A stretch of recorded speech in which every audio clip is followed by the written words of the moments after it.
No resort do sul do país, é permitida a hospedagem apenas de maiores de 18 anos, para manter o clima de sossego total para nossos hóspedes. No restaurante de São Paulo, crianças com menos de 14 anos são vetadas porque o espaço não está adaptado para recebê-las. Na companhia aérea internacional, a zona silenciosa é exclusiva para viajantes com 10 anos ou mais e para viajantes que não estejam viajando com menores de 10 anos, porque todos precisamos de um pouco de paz e silêncio. No Brasil e no mundo, formou-se um nicho de espaços que rejeitam a presença de crianças, com a justificativa de garantir a tranquilidade dos demais clientes. O nicho vem na esteira do movimento Child Free livre de crianças, que existe desde os anos 1980 nos Estados Unidos e no Canadá para agrupar adultos que se sentiam discriminados pela sociedade por não terem filhos. Hoje, porém, parte desse movimento Child Free vai além do não quero ter filhos e adota o discurso de não gosto de crianças ou não quero crianças por perto e ganha corpo nas redes sociais. Não sou obrigada a aguentar crianças mal educadas que não sabem se comportar. Muitos pais não impõem limites e os estabelecimentos têm o direito de escolher quem vão servir, foram alguns dos argumentos citados por leitores da Notícias Brasil ao serem questionados, no Facebook, se achavam correto o limite imposto à presença de crianças em determinados locais. Mas outros pontos também foram levantados. Será que todos aqui nasceram adultos e não lembram como é ser criança? E se os restaurantes passarem a proibir também pessoas velhas, gordas e feias, será aceitável?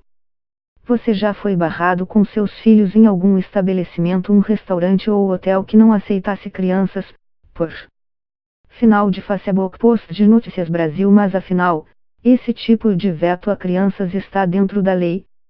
E quais as consequências sociais desse tipo de medida? Há diferentes interpretações jurídicas sobre o tema. A advogada Fabiola Meira, doutora em Direito das Relações de Consumo e professora assistente da PUC-SP, defende que o veto é aceitável se for previamente, e claramente, informado ao consumidor para não lhe causar constrangimento. Há quem diga que pode haver preconceito, mas acho que locais privados podem adotar um modelo de negócios para um público diferente, que restrinja crianças, com base na livre iniciativa. Diz a Notícias Brasil, não é algo contra uma raça ou nacionalidade, que seria uma discriminação. Já Isabela Henriques, representante do Instituto Alana, Organização de Defesa dos Direitos Infantis, diz que, feita a ressalva a locais que sejam impróprios por trazerem perigos às crianças, o veto é discriminatório sim, por estar excluindo um segmento da sociedade. Abre precedentes para se excluírem também, por exemplo, pessoas com deficiência. O fato de um estabelecimento ser privado não o exime de ter de cumprir a Constituição, que em seu artigo 5º diz que todos são iguais perante a lei, e que no artigo 227 diz que crianças e adolescentes têm prioridade absoluta, argumenta Henriques. O tema também chegou a Brasília. Em maio, a Comissão de Desenvolvimento Econômico da Câmara dos Deputados rejeitou um projeto de lei do deputado licenciado Mário Heringer, PDT-MG, que proíbe estabelecimentos comerciais de vetar o acesso a crianças e adolescentes. No projeto, que ainda será analisado pela Comissão de Constituição e Justiça da Câmara, o deputado argumenta que esse tipo de veto é abusivo e expõe clientes a constrangimento.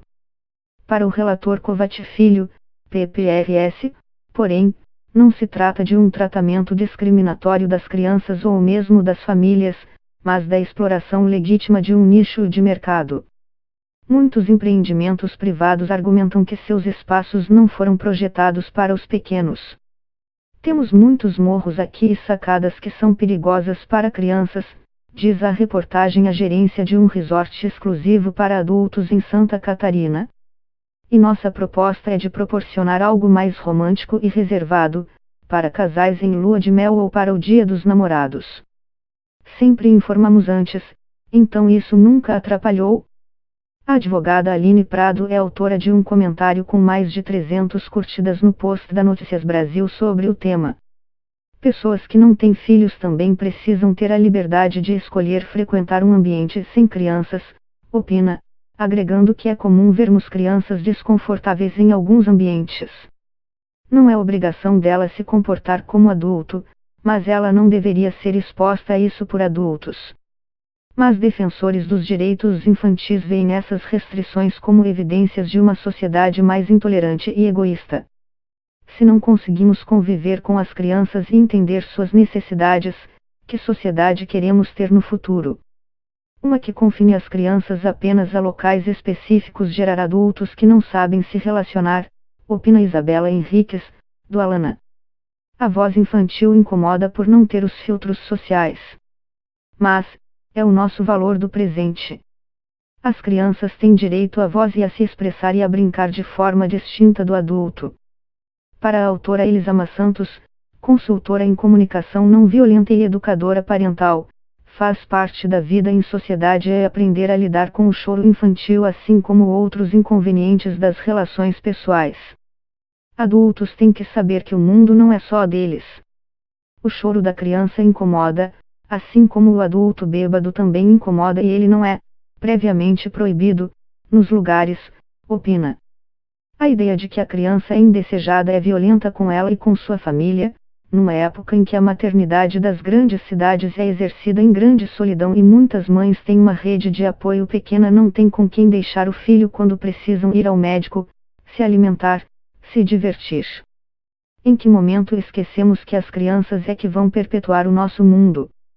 A farmacêutica paulista Thalita, nome fictício, sentiu isso na pele. Quando seu primeiro filho tinha 3 meses de vida, ela e o marido arriscaram uma ida a uma pizzaria em Santos, SP.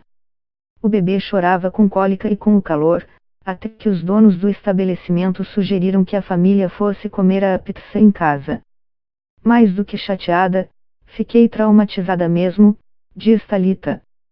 Foi uma de nossas primeiras e últimas saídas com o bebê nos primeiros meses, com medo das reações das pessoas, ao choro, porque criança é assim, imprevisível.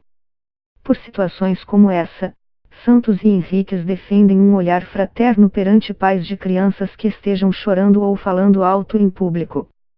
Muitos de nós vivemos em cidades não amigáveis para crianças, com poucos parques ou espaços adequados.